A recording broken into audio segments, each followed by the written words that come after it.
Brilliance Audio presents the unabridged recording of Lost in Arcadia by Sean Gandert, performed by Timothy Andrés Pabon.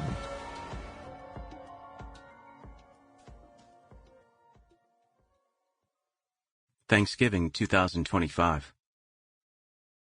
Gideon tells me that back then Dad was almost never around.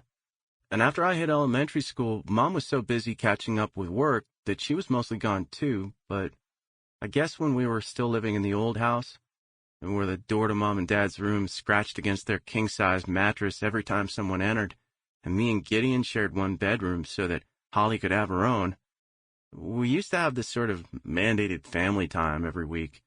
Mom always thought the five of us didn't spend enough time together, and was so afraid that we'd turn out like her family that she made staying home on holidays and Friday evenings compulsory. None of our friends could come over for dinner. Dad wasn't allowed to code at the table.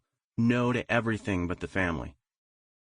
I don't even remember when she came up with the idea, but even Dad treated these nights seriously after he came home late to an evening of family time, and it resulted in one of their big annual fights. From then on, if he needed to stay late on family nights, first he'd come home, loosening his tie, Holly says he liked to call it his corporate noose, and joining whatever activity we decided on that week without complaint. Only when family time had definitively ended would he head back to the office for another all-nighter. We'd put on sweaters, go to the den, and pick out something to play from the game closet. The den was always freezing or sweltering, an addition to the house that had never been insulated.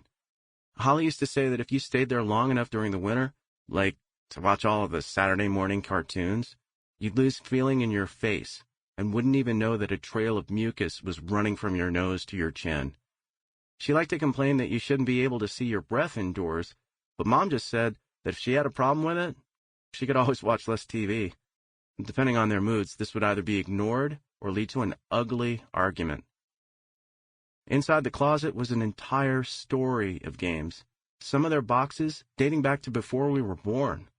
Trivial Pursuit from 1978, a Risk set with wooden pieces, puzzles we had never bought nor opened. My favorite part of the closet was an entire shelf of Dad's old D&D books, filled with terrible black and white drawings of dwarves and dragons and buxom princesses. He didn't play anymore, but he didn't have the heart to sell them, so they sat there. I used to get them out to stare at them, even before I knew what they said. Below them were fantasy games like Sample complete. Ready to continue?